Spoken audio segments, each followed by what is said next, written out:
I'm so glad that Drew and I agreed just at the beginning of the meeting tonight that the best way to tackle chapter 1 was not by reading it in one go, but by taking it bit by bit. And the short reading that we had from Lamentations chapter 3 is just a tiny little remember that this is not all lament. There are wonderful passages in the book of Lamentations as well. And can I just add my confession to Drew's?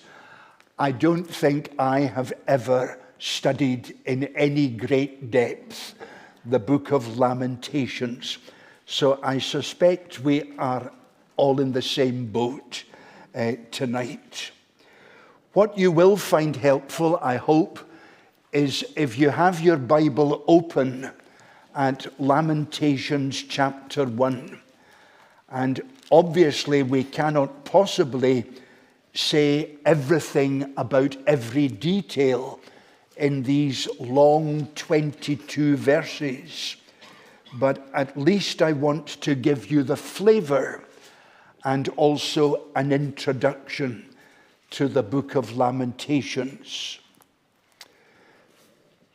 If you and I had the ability to read the book of Lamentations in the original Hebrew language, then one of the things that would strike us immediately is that it's a book that begins with a sigh.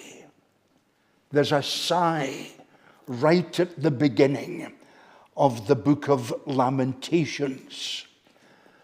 And that would alert us right away to the fact that this is probably not the best sort of literature to really keep going back to if you are of a more depressive temperament.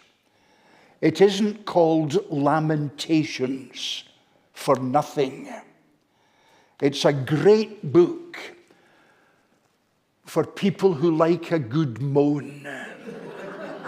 It's a great book for those who seem to have the knack of going through life seeing everything as a glass only half full and never ever filled to the brim.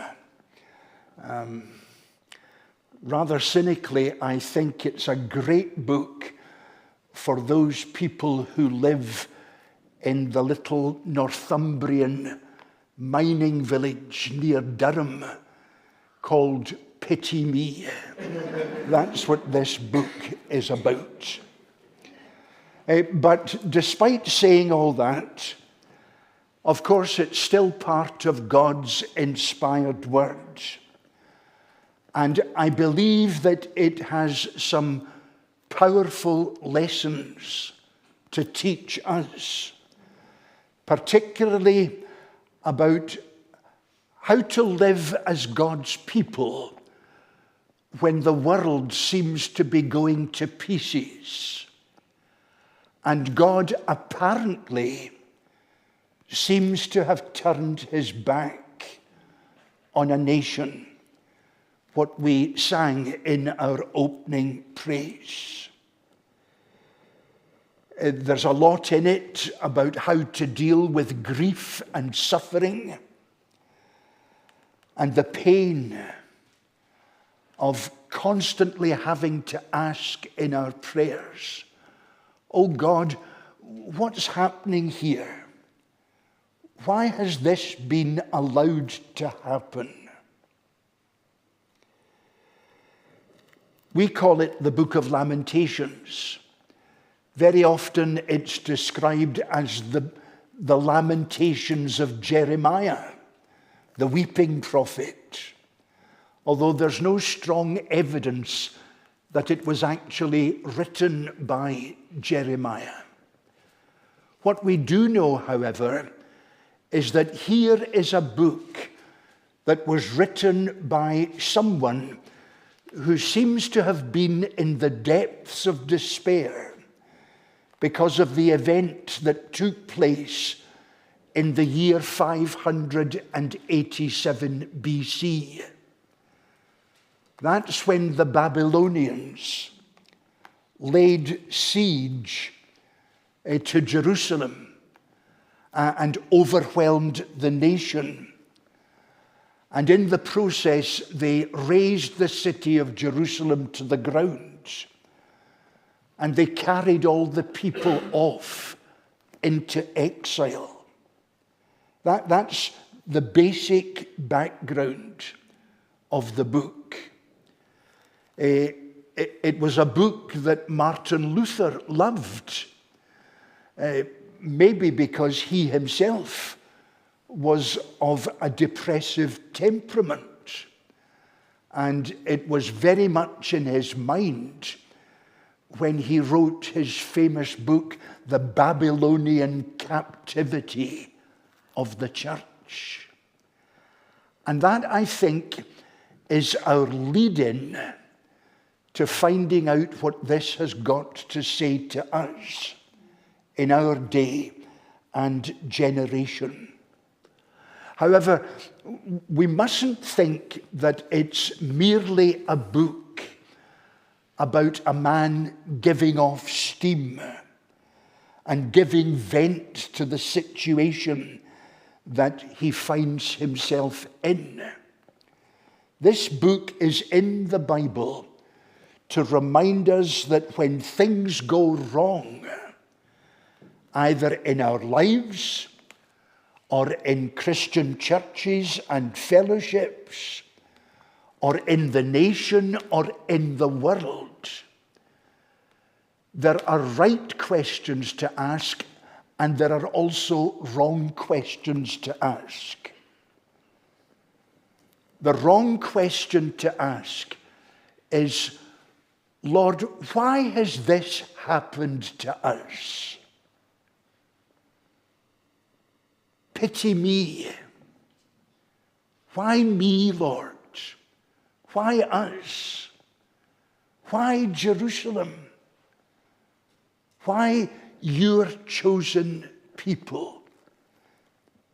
That's a wrong way to look at the awful situation. The correct way is to say honestly to God, without closing your eyes to the situation, what are you trying to teach us? We know that you are a God who only ever does that which is right.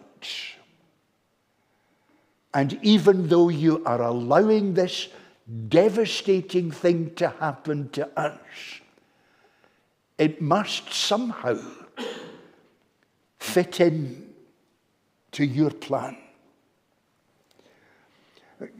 Quite amazingly, there is no direct speech from God in the whole book. There's plenty of insight into his character, into his attributes, into his righteousness in particular.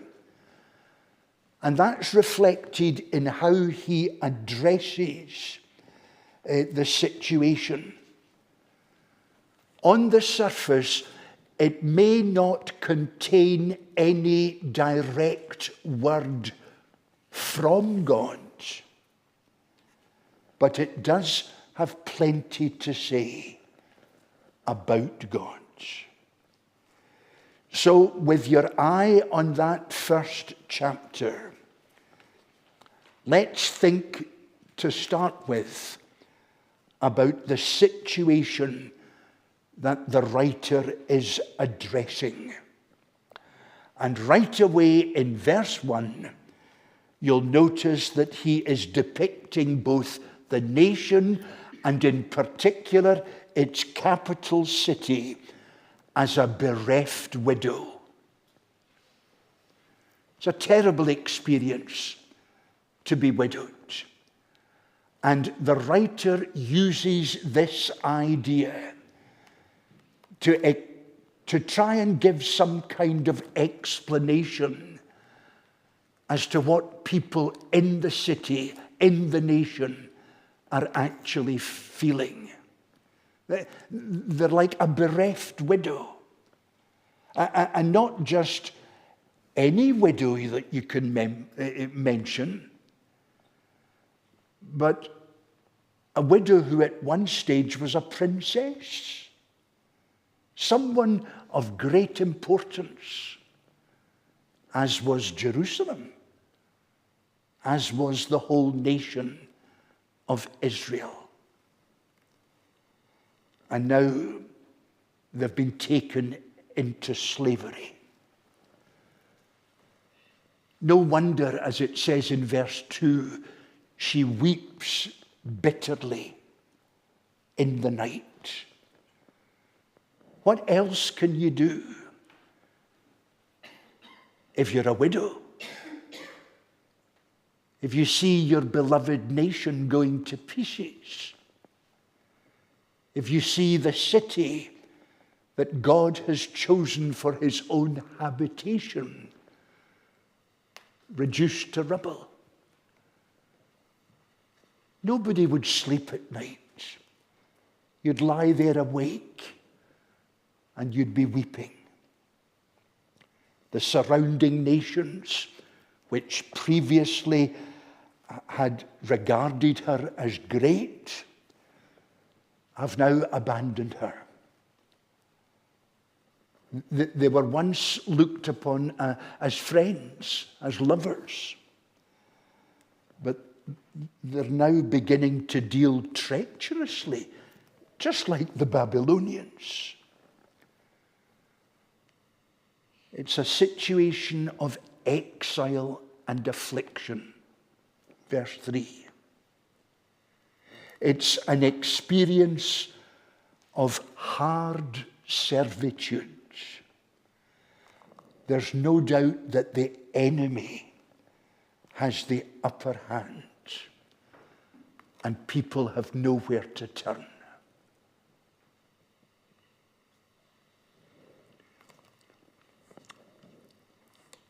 If you're still one of these people who buys a daily newspaper, you would find it of great interest to flick through the pages of your chosen paper with this chapter in front of you. It might have been written a way back then, but it has something to say to us in the here and now. It's a complete reversal of all that the nation and the city once enjoyed.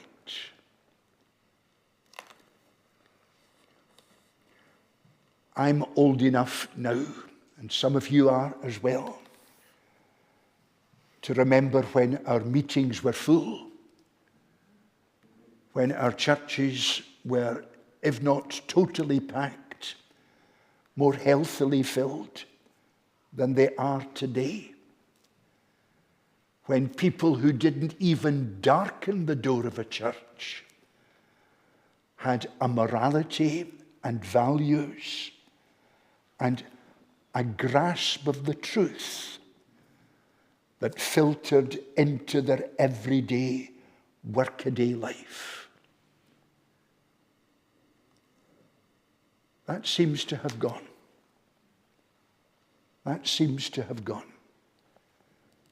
In verse 4, the writer here says, there's nothing else that we can celebrate. The roads to Zion mourn, for none come to the festival. The roads used to be packed with people coming from every direction of the nation, heading for Jerusalem, heading for God's house. And those days are now over.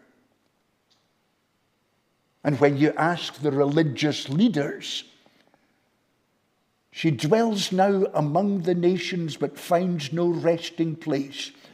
Verse 4, the roads to Zion mourn, for none can come to the festival. All her gates are desolate, her priests groan.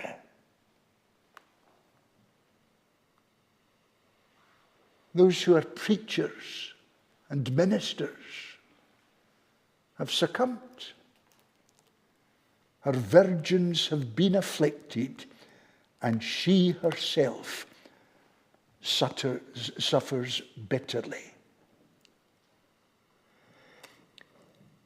In those first 6 verses, you have the situation that the writer addressed in his day and the situation we are facing in our own day.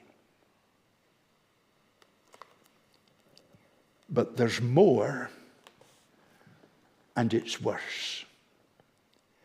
Because side by side with what we might call the external situation, there is an internal situation. From verses 7, 8, and 9, we begin to think back to the good old days. Jerusalem remembers in the days of her affliction and wandering all the precious things that were hers from days of old. But all that seems now to have been lost. And to make matters worse, there didn't seem to be anybody to help. Instead, people were engaging in mockery. The writer of Lamentations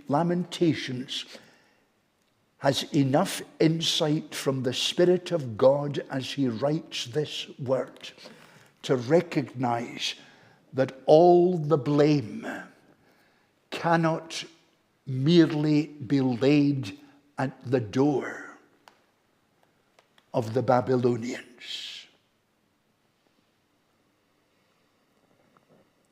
Jerusalem itself, the nation itself, have contributed to their own downfall because of grievous sin. The most grievous sin of all, leaving God and what he wants out of the picture of how a city is to be run and a nation prosper. And again, I put it to you with no political bias at all. Can you honestly see any of today's politicians with any inkling that there might be a spiritual problem at the heart of the nation's ills? In verse 7 and verse 18, the writer talks about the people being like a filthy rag. If you leave your car parked on your driveway overnight in these summer days, then no doubt a seagull will find it. So you know what a filthy rag is once you've used it. And it's fit only for the bin.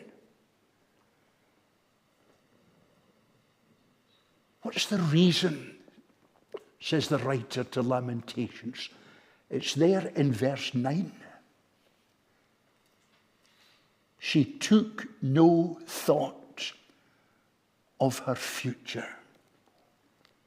She took no thought of her future.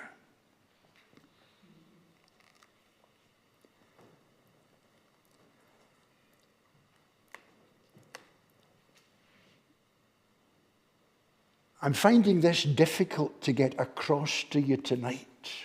That's my problem, not your hearing problem. But if you think of the external situation and much more personally, then you're brought to a realization, and this is probably what the writer finds astonishing. God seems to have used the enemy as his instrument of judgment.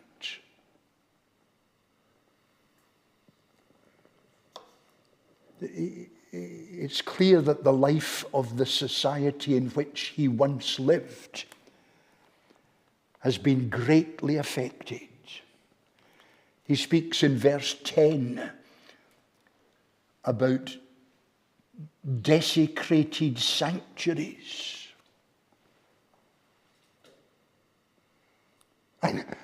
I'm fully aware that the people of God don't depend on buildings. But doesn't it break your heart to walk down the street and find what used to be a church building turned into a disco or a restaurant or a block of flats or a mosque? There's widespread food shortages, he talks about in verse 11. People are actually pawning their precious possessions in order to get a decent meal.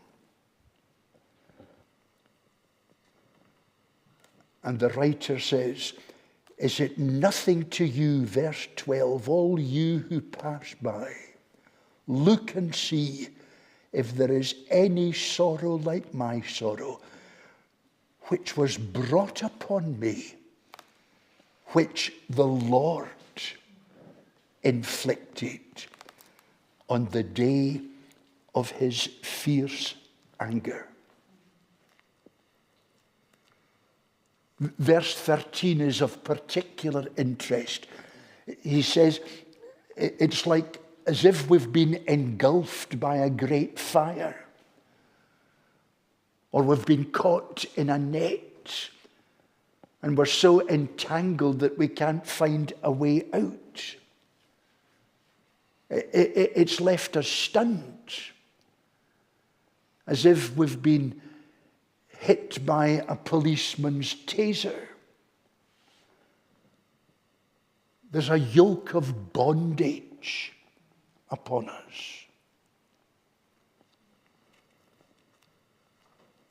And it's only after looking at the external situation and having the first glimmerings that there might be a more personal problem that from verses 16 to 19, the writer begins to be brought to the end of himself and any resources he once had. There are floods of tears. He's broken in spirit. No one seems to be able to console him. And he comes to the conclusion in verse 19. I've been deceived by those whom I expected help from. And in verse 20, my stomach is churning.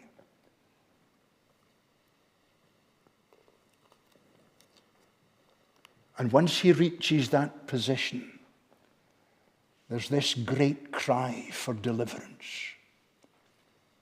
The exact same cry that we sang as our opening item of praise tonight.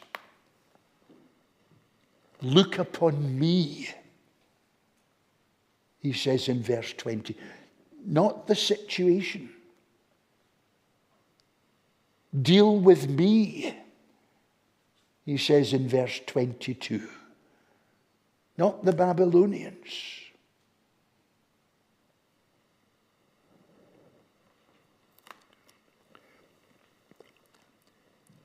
In my early days of the Christian life, I was given lots of advice by people who had walked with the Lord much longer than I had.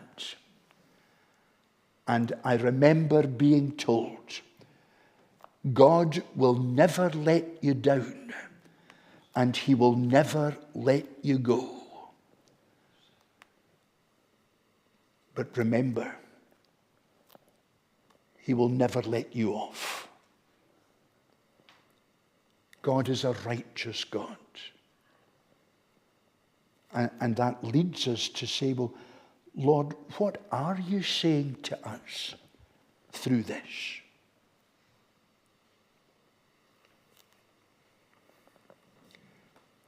I think in the first place, he's saying that he takes sin seriously. It offends him, it grieves him, it angers him, it alienates him.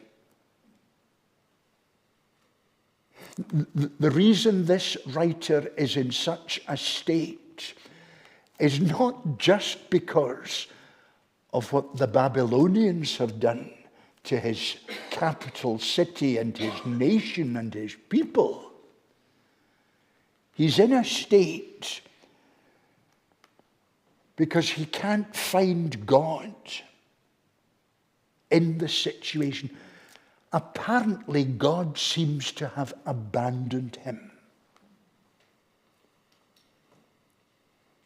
And the lesson that the Lord is saying to us is that sometimes he has to turn away in order to turn us around. He takes sin seriously. I think we're also being taught here that God's people are not immune from divine judgment.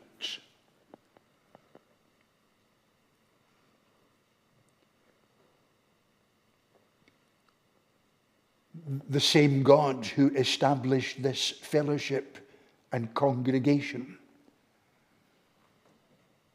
can see it wiped away. That's why the people come to the recognition that they weren't thinking about the future. They were only thinking about themselves in the here and now.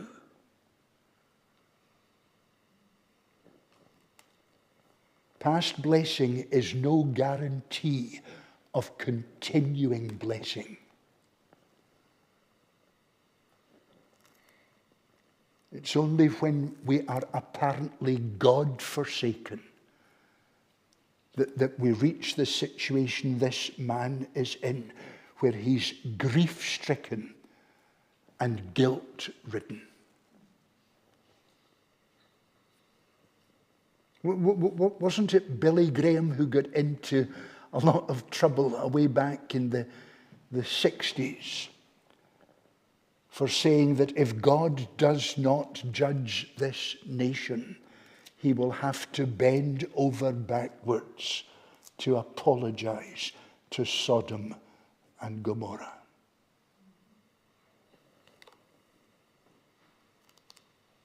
God's people are not immune from divine judgment.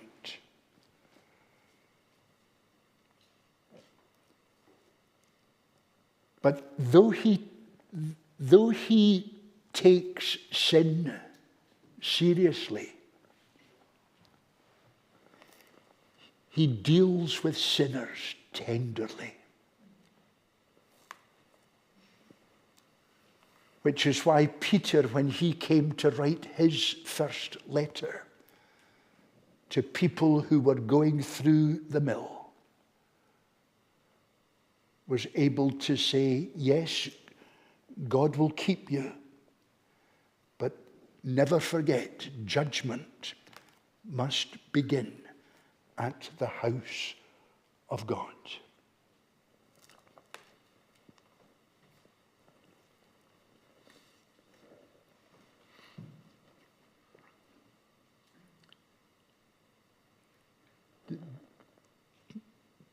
Do you know the book of Psalms well enough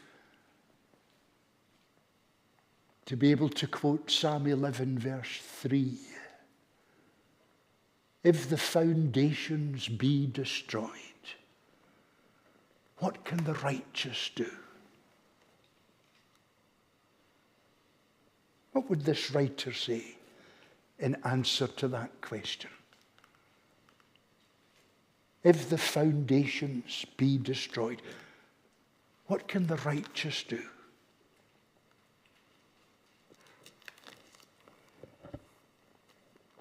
They can carry on being righteous. True.